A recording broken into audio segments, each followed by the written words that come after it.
కానీ 2 సంవత్సరాల మంచిర్యాల జిల్లా కేంద్రంలో ప్రజావాణి కార్యక్రమం నిర్వహించారు. ఈ కార్యక్రమంలో సిపిఐ, ఎంఎల్, న్యూ డెమోక్రసీ నాయకులు వినతి పత్రం సమర్పించారు.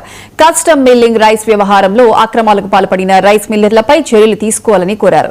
వెంటనే వారిపై క్రిమినల్ కేసులు నమోదు చేసి అరెస్ట్ చేయాలని డిమాండ్ చేశారు. అక్రమార్కులపై చర్యలు తీసుకోవడంలో అధికారులు నిర్లక్ష్యం వహిస్తున్నారని ఆరోపించారు.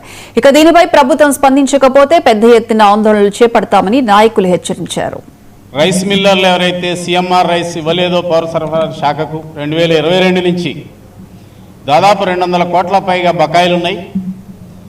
ఆ పౌర సరఫరా శాఖకి ఇవ్వలేదు. అయితే ఈ శాఖ చాలా అసమర్థంగా వ్యవహరిస్తూ ఉంది. వాళ్ళ మీద కేసులు ఫార్మల్గా కేసులు పెట్టింది. 2022 నుంచి ఇప్పటిదాకా బియ్యం ఇవ్వకపోతే వాళ్ళ మీద పీడీ యాక్టులు చేసి జైలు పంపించి వాళ్ళ ఆస్తులు రికవరీ చేయాలనేటువంటిది మేము కోరాము. వాళ్ళ అడిషనల్ కలెక్టర్ గారిని కలిసాం.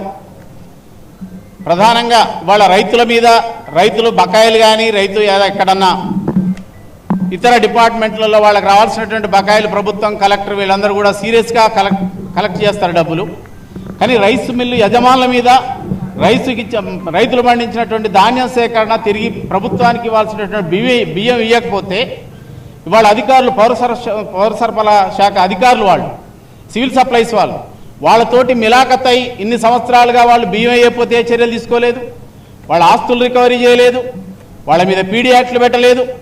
ఇంతుందని మాత్రం ఇంత ఎగవేసిరని మాత్రం ఇవాళ విజిలెన్స్ వాళ్ళు చెప్తే ఫార్మల్గా ఆర్ఆర్ యాక్ట్ల కింద క్రిమినల్ యాక్ట్ల కింద పెట్టారు తప్ప ఎవరిని కూడా ఒకళ్ళిద్దరిని తప్ప జైలు పంపించారు తప్ప ఎవరిని కూడా పంపించలేదు.